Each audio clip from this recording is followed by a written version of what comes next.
Hmm. Dalam keterangan ahli pada tanggal 4 April kemarin, saya menjelaskan 4 hal. Hmm. Yang pertama adalah kewenangan Mahkamah Konstitusi. Hmm. Ketika saya menjelaskan kewenangan Mahkamah Konstitusi, saya kembali mengingatkan kembali Majelis Mahkamah Konstitusi. Ya.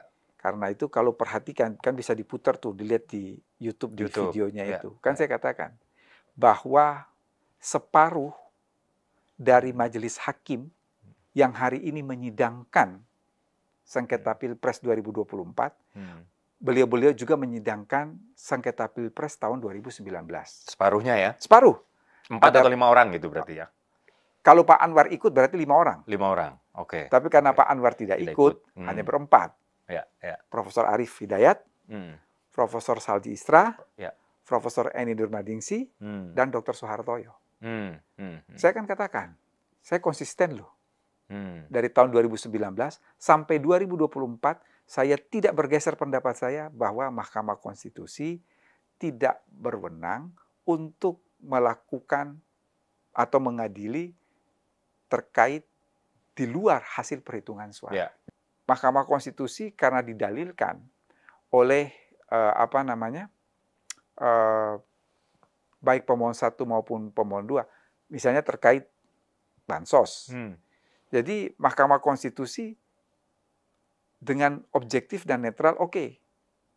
Mahkamah merasa berkepentingan untuk memanggil 4 menteri. Tetapi tidak memberikan kesempatan kepada pemohon 1, pemohon 2, termohon maupun pihak terkait untuk mengajukan pertanyaan.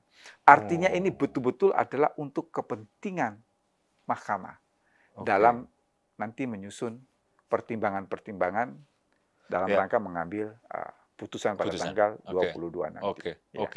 Jadi sebenarnya terkait dengan proses sendiri itu bukan menjadi sesuatu yang...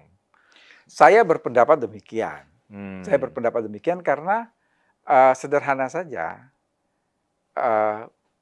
di dalam Undang-Undang MK sebagai derivat dari pasal 24C itu dengan tegas mengatakan hanya sebatas perhitungan hasil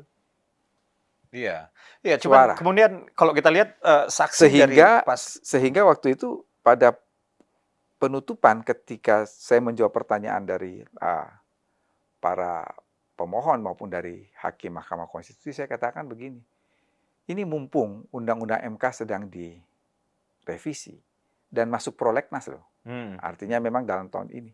Ya sudah, MK dikasih kewenangan untuk menyidangkan proses.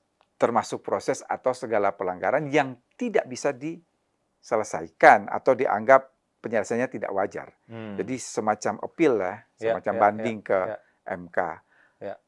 Tapi kita bicara nanti, bukan bicara sekarang. Karena ya namanya hukum acara itu kan rigid, batas-batasnya. Iya.